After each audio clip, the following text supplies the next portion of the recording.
राधे राधे साथियों तो आज अपनी गाड़ी चलेगी सिकोवा से वृंदावन होते हुए गौतम बुद्ध नगर यानी कि नोएडा एक्सटेंशन तक, जिसमें कल हमने जाना था कि भगवान श्री कृष्ण ने पूतना का उद्धार कैसे किया और पूतना पिछले जन्म में कौन थी, तो वो सब हमने जाना था। तो आज गुरु और प्रभु की कृपा से आज हम श्री गर्ग संहिता के चौथे अध्याय के बारे में पढ़ेंगे, जानेंगे, जिसमें सकटभंजन और उत्कर्ष और तृणावर्त का उद्धार भगवान श्री कृष्ण ने कैसे किया और दोनों के पूर्व जन्म का क्या मुख्य रहस्य था। तो श्री गर्ग जी बताते हैं, नारद जी को कहते हैं, वो शौनक जी को बताते हैं, कहते हैं कि शौनक, इस प्रकार मैंने भगवान श्री कृष्ण के सर्वोत्कृष्ट दिव्य चरित्र का वर्णन किया।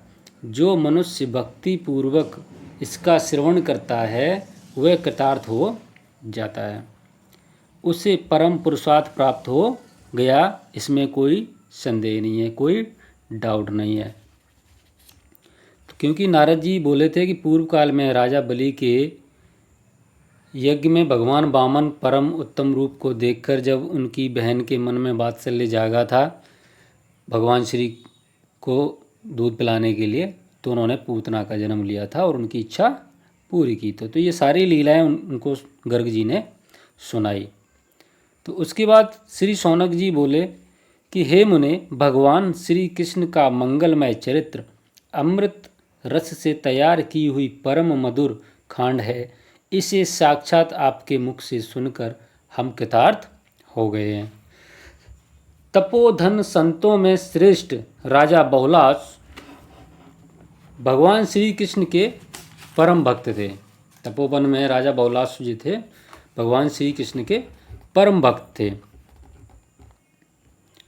संतों में श्रेष्ठ राजा बहुलास भगवान के परम भक्त थे, जिसमें उनके मन में सदा शांति बनी रहती थी। इसके बाद उन्होंने मुनिवर नारद जी से कौन कौन सी बातें पूछी, ये मुझे बताने की कृपा करें। ये कौन पूछता है? शौनक जी भगवान श्री नारद जी से। तो श्री गर्ग जी कहते हैं शौनक जी से, गर्ग जी कहते हैं कि शौनक, तदनंतर मिथिला के महाराज बहुलास हर्ष से उत्फुल्लित हो प्रेम से विकल हो गए। फिर उन धर्मात्मा नरेश ने परिपूर्णतम भगवान श्री कृष्ण का चिंतन करते हुए नारद जी से कहा, क्या कहा? राजा बहुलास बोले, मुने, आपने भूरि भूरि पुण्य कर्म किए हैं, कि आपने बहुत ही ज़्यादा अच्छे पुण्य कर्म करे हैं। आपके संपर्क से मैं धन्य हो गया और कृतार्थ हो गया, क्योंकि भगवान के भक्तों का संग दुर्लभ और दुस्साध्य है। मुने, अद्भुत भक्त वात्सल्य साक्षात भगवान श्री कृष्ण ने बाल्यावस्था में आगे चलकर कौन कौन सी विचित्र लीलाएं करी, और यह मुझे बताइए प्रभु। तो नारद जी कहते हैं, राजन, तुम श्री कृष्ण सम्मत धर्म के पालक हो, तुमने यह बहुत उत्तम प्रश्न किया है। निश्चय ही संत पुरुषों का संग सबके कल्याण का विस्तार करने वाला होता है। कितनी अच्छी बात कही है कि संतों का जो संग करता है उनका निश्चय ही उद्धार होता है। एक दिन जब भगवान श्री कृष्ण के जन्म का नक्षत्र प्राप्त हुआ था, तब नंदरानी श्री यशोदा जी ने गोप और गोपियों को अपने यहाँ बुलाकर ब्राह्मणों के बताए अनुसार मंगल विधान संपन्न किया था। उस समय श्याम सलोने बालक श्री कृष्ण को लाल रंग का वस्त्र पहनाया गया, अंगों को सुवर्णमय भूषणों से भूषित किया गया, सजाया गया। उन्हें गोद में लेकर मैया ने उनके विकसित कमल सदृश कमनीय नेत्रों को काजल लगाया और गले में बघन का युक्त चंद्रहार धारण कराया तथा देवताओं को नमस्कार करके ब्राह्मणों के लिए उत्तम धन का दान दिया।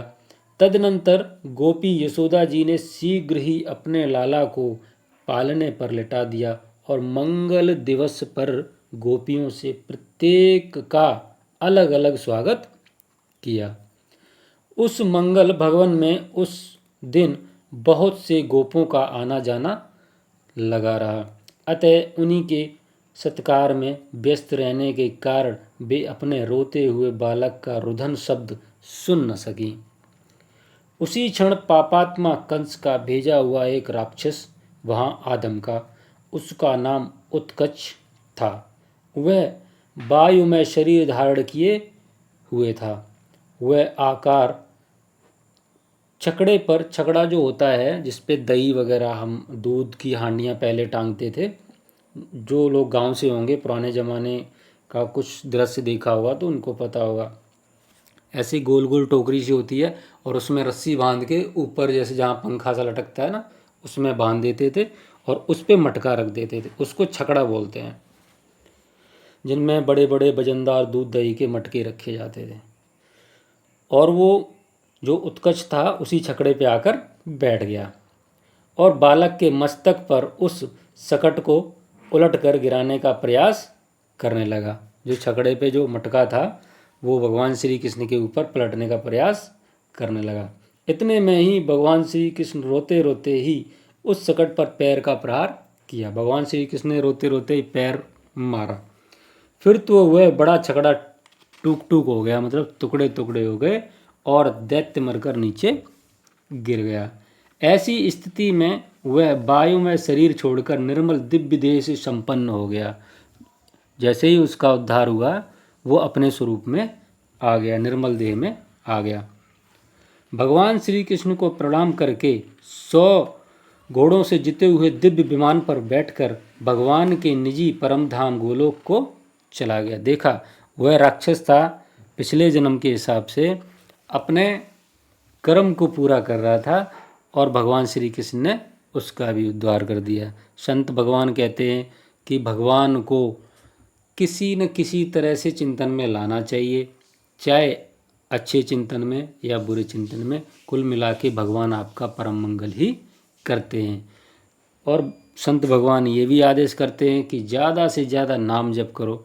तो नाम जब ज़्यादा से ज़्यादा होगा, भगवान का चिंतन ज़्यादा से ज़्यादा बनेगा, तो परम मंगल तो निश्चित है। साथियों, उस समय ब्रजवासी नंद आदि गोप तथा गोपियाँ सब के सब एक साथ वहाँ आ गए। बालकों से पूछने लगे, ब्रज कुमारों, यह सकट अपने आप ही गिर पड़ा या किसी ने इसे नीचे गिराया है? कैसे इसकी यह दशा हुई है? अगर तुम जानते हो तो मुझे बताओ। तो बालकों ने कहा, पालने पर सोया हुआ यह बालक दूध पीने के लिए रोते रोते ही पैर फेंक रहा था। वही पर छकड़े से टकराया, वही उनका जो पैर है वो छकड़े से टकराया। इसी से वह छकड़ा उलट गया और ब्रज बालकों की इस बात पर गोप गोपियों के विश्वास नहीं हो रहा था। बालकों ने जो बोला ना, बालक बच्चे मन के सच्चे, उन्होंने बताया तो उनको विश्वास नहीं हो रहा था कि लाला तो बहुत छोटा है, तो उसने ऐसे कैसे किया होगा। वे सभी आश्चर्य मग्न होकर सोचने लगे, कहाँ तो 3 महीने का यह छोटा सा बालक और कहाँ इतने विशाल बोझ वाला यह छकड़ा। यशोदा को यह शंका हो गई कि बच्चे की कोई बाल ग्रह तो नहीं लग गया। अतः उन्होंने बालकों को गोद में लेकर ब्राह्मणों द्वारा विधिपूर्वक गृह यज्ञ करवाया। उसमें इन्होंने ब्राह्मणों को धन आदि से पूर्णतया तृप्त कर दिया। और बहुलास्व ने पूछा, क्या पूछा कि हे महामुने, इस उत्कच नाम के राक्षस ने पूर्व जन्म में कौन सा पुण्य कर्म किया था जिसके फलस्वरूप भगवान श्री कृष्ण के चरण का स्पर्श पाकर तत्काल मोक्ष का भागी बन गया। मतलब भगवान श्री कृष्ण का पैर लगते ही उसको मोक्ष प्राप्त हो गया। तो श्री नारद जी कहते हैं, हे मिथिलेश्वर, यह उत्कच पूर्व जन्म में हिरण्याक्ष का पुत्र था। एक दिन वह लोमस ऋषि के आश्रम पर गया और वहाँ उसने आश्रम के वृक्षों को चूर्ण कर दिया, मतलब चूर्ण बना दिया, इतनी पावर थी। स्थूल देह से युक्त महाबली उत्कच का खड़ा देख ब्राह्मण ऋषि ने रोष युक्त होकर उसे शाप दे दिया, दुर्मते तू देह रहित हो जा। उसी कर्म के परिपाक से उसका वह शरीर सर्प शरीर मतलब पूरा शरीर केचुली की भांति छूट कर गिर गया और वह देखते देखते महान दानव मुनि के चरणों में गिर पड़ा और क्या बोला। उत्कच ने कहा, हे मुने, आप कृपा के सागर हैं, मेरे ऊपर अनुग्रह कीजिए प्रभु। भगवान, मैंने आपको प्रभाव को नहीं जाना, आप मेरी देह मुझे वापस कर दीजिए। तो नारद जी कहते हैं, राजन, उसके बाद वे मुनि लोमस ऋषि थे, वो प्रसन्न हो गए। उन्होंने विधाता की 100 नीतियाँ देखी हैं, अर्थात जिनके सामने 100 ब्रह्मा बीत चुके हैं, ऐसे संतोष का रोष भी वरदायक होता है। लोमस ऋषि इतने पुराने थे कि उन्होंने 100 ब्रह्मा की आयु देखी थी। 100 ब्रह्मा मतलब कितने कल्प बीत गए होंगे। तो उनका जो वरदान है वो भी मोक्ष के समान प्रदान करता था। इसलिए तो कहना ही क्या है कि जब उन्होंने श्राप दिया तो समझो उसका मोक्ष का द्वार खुल गया। और भगवान जो हैं वो ऋषियों का चाहे वरदान हो श्राप हो उसको पूर्ण करने के लिए, उनका मान रखने के लिए, चाहे उनको अवतार लेना पड़े, वो अवश्य पूर्ण करते हैं। तो लोमस ऋषि जी बोले, चाक्षुष मनवंतर का तो तेरा शरीर वायुमय रहेगा। मनवंतर, सारे मनवंतर के बारे में हमने पुराने वीडियो में बताया है, आप वहाँ से देख सकते हैं कि एक युग में कितने चतुर्युग क्या होते हैं, युग क्या होते हैं, काल क्या होते हैं और लोक क्या होते हैं। तो एक युग में कितने मनवंतर होते हैं और कौन कौन से मनवंतर होते हैं। इसमें चाक्षुष मनवंतर का जो चाक्षुष मनवंतर है यानी कि द्वापुर का, तो ये समझ लो कि आपका 5000 साल बीत गए होंगे। और ब्रह्मा जी की आयु जो है 52 से 53 वर्ष के होंगे, 50 वर्ष के होंगे। ये सारी बातें जो हैं आपको पिछले वीडियो में बताया गया है, आप चाहो तो प्लेलिस्ट में जाके आप देख सकते हैं। तो लोमस ऋषि जी बोलते हैं, चाक्षुष मनवंतर का तो तेरा शरीर वायुमय रहेगा, मतलब हवा के समान रहेगा। इसके बीत जाने पर वैवस्वत मनवंतर आएगा। उसी समय में जब द्वापर आया था आएगा, उसमें 28वें द्वापर के मतलब 72, एक युग में 72 मनवंतर होते हैं। और ये 28वें द्वापर के अंत में मतलब कितने द्वापर आए होंगे, 72 बार द्वापर आते हैं, तब जाके ब्रह्मा जी की आयु पूरी होती है। तो ये 28वें द्वापर के अंत में भगवान श्री कृष्ण के चरणों का स्पर्श होने से तेरी मुक्ति होगी। तो श्री नारद जी कहते हैं, राजन, उक्त वरद साप के कारण लोमस ऋषि के प्रताप से दानव उत्कच भी भगवान के परम धाम का अधिकारी बन गया। जो वर और साप देने में पूर्ण स्वतंत्र हैं, उन श्रेष्ठ संतों के लिए मेरा नमस्कार है। राजन, एक दिन नंद रानी यशोदा जी की गोद में बालक श्री कृष्ण खेल रहे थे और नंद रानी उन्हें लाड लड़ा रही थी। थोड़ी ही देर में बालक पर्वत के समान भारी प्रतीत होने लगा। भगवान की ऐसी लीला कि उन्होंने अपना वजन बढ़ाना स्टार्ट कर दिया। थोड़ी ही देर में बालक पर्वत के समान भारी प्रतीत होने लग गया। वे उसे गोद में उठाए रखने में असमर्थ हो गई और मन ही मन सोचने लगी, अहो, इस बालक में पहाड़ सा भारीपन कहाँ से आ गया। फिर उन्होंने बाल गोपाल को भूमि पर रख दिया, किंतु यह रहस्य किसी को बतलाया नहीं।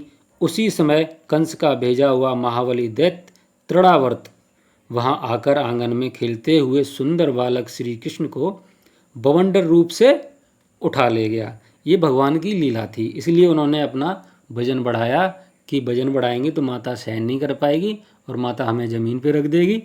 और क्योंकि राक्षस आने वाला है, हमें उसका भी उद्धार करना है। बोलो जय जय श्री राधे।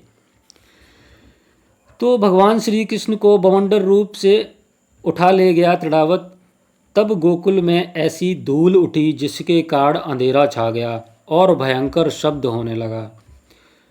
2 घड़ी तक सबकी आंखों में धूल भरी रही। उस समय यशोदा जी नंद मंदिर के आंगन में अपने लाला को न देखकर घबरा गईं। रोती हुई महल के शिखरों की ओर देखने लगी। वे बड़े बड़े भयंकर दिखते थे। तब कहीं वे अपना लाला नहीं दिखाई दिया तो वो घबराने लगी। तब वे मूर्छित होकर पृथ्वी पर गिर पड़ी और होश में आने पर उच्च स्वर से इस प्रकार करुण विलाप करने लगी, मानो बछड़े के मर जाने पर गौ कृदंत करती है। प्रेम और स्नेह से व्याकुल हो उठी। व्याकुल हुई गोपियां भी रोने लगीं और रो रही थीं। उन सबके मुख पर आंसुओं की धारा बह रही थी। वे इधर उधर देखती हुई नंद नंदन की खोज में लग गईं। उधर तड़ाबत आकाश में 10 योजन ऊपर जा पहुंचा। बालक श्री कृष्ण उसके कंधे पर थे।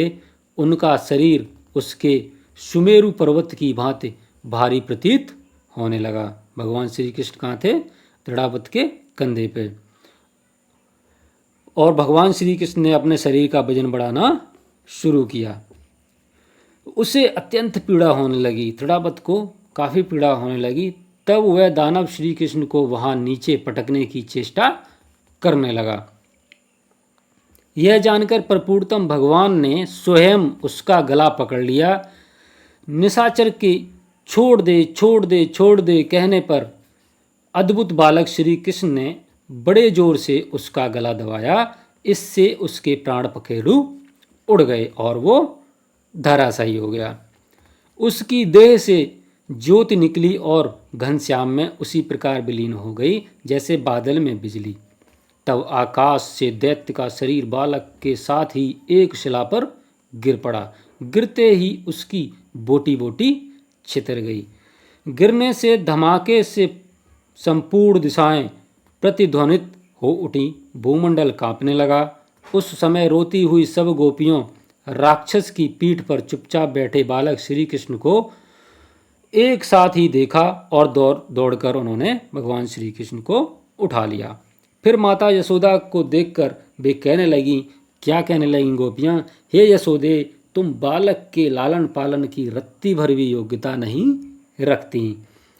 कहने से तो तुम बुरा मान जाती हो, किंतु सच बात तो यह है कि कहीं कभी तुमसे दया देखी नहीं गई। भला कहो तो इस प्रकार अंधकार आ जाने पर कोई भी अपने बच्चे को गोद से अलग करता है क्या? तू ऐसी निर्दयी है कि ऐसे महान भय से अवसर पर भी बालक को जमीन पर तुमने रख दिया। यशोदा जी ने कहा, बहनों, समझ में नहीं आता कि उस समय मेरा लाला क्यों गिरिराज के समान भारी होने लगा था। इसलिए उस महाभयंकर बवंडर में भी मैंने गोदी से उतार कर भूमि पर रख दिया। तो गोपियाँ कहने लगीं, यशोदा जी रहने दो, झूठ मत बोलो। कल्याणी, तुम्हारे दिल में जरा भी दया माया नहीं है। यहाँ दुधमुहा बच्चा तो फूल की रुई के समान हल्का प्रतीत होता है और आप कह रही हो कि ये गिरिराज की भांति भारी प्रतीत हो रहे थे। नारद जी कहते हैं, बालक श्री कृष्ण के घर पर जाने पर नंद आदि गोप और गोपियां सभी को बड़ा हर्ष हुआ। वे सब लोगों के साथ उसकी कुशल वार्ता करने लगे। यशोदा जी बालक श्री कृष्ण को उठा ले गईं और बार बार स्तन पिलाकर, मस्तक सूंघकर और आंचल से छाती में छिपाकर छोह मोह के वशीभूत हो रोहिणी से कहने लगी। क्या कहने लगी? यशोदा जी बोली, बहन, मुझे देव ने यह एक ही पुत्र दिया है। मेरे बहुत से पुत्र नहीं हैं। इस एक पुत्र पर भी क्षण भर में अनेक प्रकार के अरिष्ट आते रहते हैं, कष्ट आते रहते हैं। आज यह मौत के मुंह से बचा है। इससे अधिक उत्पात और क्या हो सकता है? अतः अब मैं क्या करूं, कहाँ जाऊं तथा अब और कहाँ रहने की व्यवस्था करूं? मैं तो बहुत परेशान हो गई हूँ।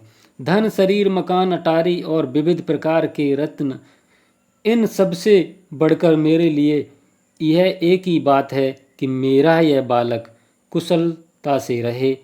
यदि मेरा यह बच्चा अरिष्टों पर विजयी हो जाए तो मैं भगवान श्री हरि की पूजा, दान एवं यज्ञ करूंगी, तगड़ा वापी आदि का निर्माण करूंगी और सैकड़ों मंदिर बनवा दूंगी। प्रिय रोहिणी, जैसे अंधे के लिए लाठी ही सहारा है, उसी प्रकार मेरा सारा सुख इस बालक में ही समाहित है। अतः बहन, अब मैं आपके लाला को उस स्थान पर ले जाऊंगी जहाँ कोई भय नहीं होगा। मैया को क्या पता ये पूरी दुनिया के संचालक हैं, पालनहारे हैं, और भगवान एक बालक के रूप में मैया के गोद में। श्री नारद जी कहते हैं, राजन, उसी समय नंद मंदिर में बहुत से विद्वान ब्राह्मण पधारे और उत्तम आसन पर बैठे। नंद और यशोदा जी ने उन सबका विधि पूजन किया तो महाभाग ब्राह्मण बोले, ब्रजपति नंद जी तथा ब्रजेश्वरी यशोदे, तुम चिंता मत करो, हम इस बालक की कवच आदि से रक्षा करेंगे, जिससे यह दीर्घ जीवी हो जाएगा। नारद जी कहते हैं, राजन, उन श्रेष्ठ ब्राह्मणों ने कुशाग्रों, नूतन पल्लवों, पवित्र कलशों, शुद्ध जल तथा यजु एवं शाम वेद के स्रोतों और उत्तम स्वास्थ्य वाचन आदि के द्वारा विधि विधान से यज्ञ करवाकर अग्नि की पूजा कराई। तब उन्होंने बालक श्री कृष्ण की विधिवत रक्षा की। रक्षार्थ निम्नांकित कवच पढ़ा। क्या पढ़ा? ब्राह्मणों ने क्या कहा? भगवान दामोदर तुम्हारे चरणों की रक्षा करें। भगवान दामोदर जो हैं वो आपके चरणों की रक्षा करें। विष्टश्रवा घुटनों की रक्षा करें। श्री विष्णु जांघों की और स्वयं परिपूर्णतम भगवान श्री कृष्ण तुम्हारी नाभि की रक्षा करें। भगवान राधा वल्लभ तुम्हारे कटी भाग की तथा पीतांबरधारी तुम्हारे उदर की रक्षा करें। भगवान पद्मनाभ हृदय देश की, गोवर्धनधारी बाहों की, मथुराधीश्वर मुख की और द्वारकानाथ सिर की रक्षा करें। असुरों का संहार करने वाले भगवान पीठ की रक्षा करें और साक्षात भगवान गोविंद सब ओर से तुम्हारी रक्षा करें। 3 श्लोक वाले इस स्रोत का जो मनुष्य निरंतर पाठ करेगा उसे परम सुख की प्राप्ति होगी। क्या लिखा है यहाँ पे? क्या बताते हैं कि जो इस 3 श्लोक वाले इस स्रोत्र का जो मनुष्य निरंतर पाठ करेगा उसे परम सुख की प्राप्ति होगी और उसे कहीं भी भय का सामना नहीं करना पड़ेगा। श्री नारद जी कहते हैं, तदनंतर नंद जी ने उस ब्राह्मण को 1 लाख गायें, 10 लाख स्वर्ण मुद्राएं, 1000 नूतन रत्न, 1 लाख बढ़िया वस्त्र दिए। उन श्रेष्ठ ब्राह्मणों के चले जाने पर नंद जी के गोपों को बुलाकर भोजन कराया और मनोहर वस्त्राभूषणों से उन सबका सत्कार किया। तो श्री बहुलाश ने पूछा कि हे मुने, यह तृणाव्रत पहले जन्म में कौन सा पुण्य का फल था या मनुष्य था जो साक्षात परिपूर्णतम भगवान श्री कृष्ण में लीन हो गया? इसके पिछले जन्म का हमें रहस्य बताइए। तो नारद जी बताते हैं कि हे राजन, पांडु देश में सहस्त्राक्ष नाम से विख्यात एक राजा थे। उनकी कीर्ति सर्वत्र व्याप्त थी। भगवान विष्णु में उनकी अपार श्रद्धा थी। वे धर्म में रुचि रखते थे। यज्ञ और दान में उनकी बड़ी लगन रहती थी। एक दिन वे रेवा मतलब यानी नर्मदा नदी के दिव्य तट पर गए। लताएं और बैंत उस तट की शोभा बढ़ा रहे थे। मतलब लताएं और बैंत बहुत ही अच्छे से सुशोभित थे। वहाँ सहस्त्रों स्त्रियों के साथ आनंद का अनुभव करते हुए वे विचरण करने लगे। उसी समय स्वयं दुर्वासा मुनि वहाँ पदार्पण किया, वहाँ से निकल रहे थे। राजा ने उनकी वंदना नहीं की। क्यों? तब मुनि ने शाप दे दिया, दुर्बुद्धे, तू राक्षस हो जा। फिर तो राजा सहस्त्राक्ष दुर्वासा ऋषि जी के चरणों में पड़ गए। तब मुनि ने उन्हें वर दिया, राजन, भगवान श्री कृष्ण के विग्रह का स्पर्श होने से तुम्हारी मुक्ति हो जाएगी। तो श्री नारद जी कहते हैं, राजन, वे ही राजा सहस्त्राक्ष नामक दैत्य हुए। भगवान श्री कृष्ण के दिव्य श्री विग्रह का स्पर्श होने से उनको सर्वोत्तम मोक्ष की प्राप्ति हुई, गोलोक धाम की प्राप्ति हुई। तो साथियों, इस प्रकार श्री गर्ग संहिता के गोलोक खंड के अंतर्गत नारद बहुलाश संवाद में शकटासुर और तृणाव्रत मोक्ष नामक आज अध्याय आपने सुना, और आपने ये भी जाना कि भगवान श्री कृष्ण की लीलाओं में कि चाहे राक्षस हो या नॉर्मल कोई इंसान हो, जाने अनजाने में भगवान का अगर स्पर्श करता है, चिंतन करता है, तो उसका उद्धार निश्चित है।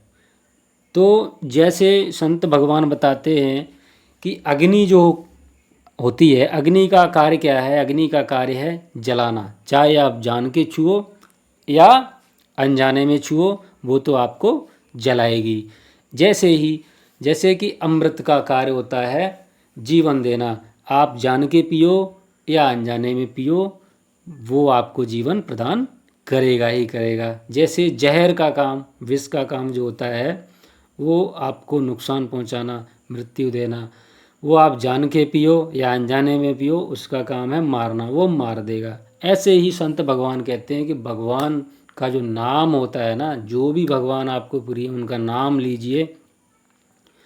तो भगवान का जो नाम होता है ना, आप जाने में लो अनजाने में लो, वो तारणहार होता है। वो आपको तार के रखेगा ही रखेगा, आपका उद्धार करेगा ही करेगा। और नाम में जो शक्ति है ना, एक नाम का जो फल है ना, वो भगवान को भी नहीं पता है कि क्या फल दे दूं। जो नाम स्मरण करता है, भगवान का चिंतन करता है। तो साथियों, जीवन में क्या है, भगवान ने जो कर्म दिया है वो कर्म करो, और भगवान का नाम लेते लेते करो। और सत्कर्म करना है, कोई भी असत कर्म नहीं करना है। जो धर्म शास्त्र के विरुद्ध है, जो दूसरे लोगों को दुख प्रदान करता है, वैसा कोई कर्म नहीं करना है, क्योंकि वैसे कर्म से भगवान रुष्ट होते हैं और वो कभी कृपा प्रदान नहीं करते। इसलिए साथियों, दूसरों को जो भी चेष्टा बने, भगवान से प्रार्थना करो कि हे प्रभु, हमें ऐसी शक्ति देना, ऐसा बल देना कि हम दूसरों को सुख प्रदान कर सकें।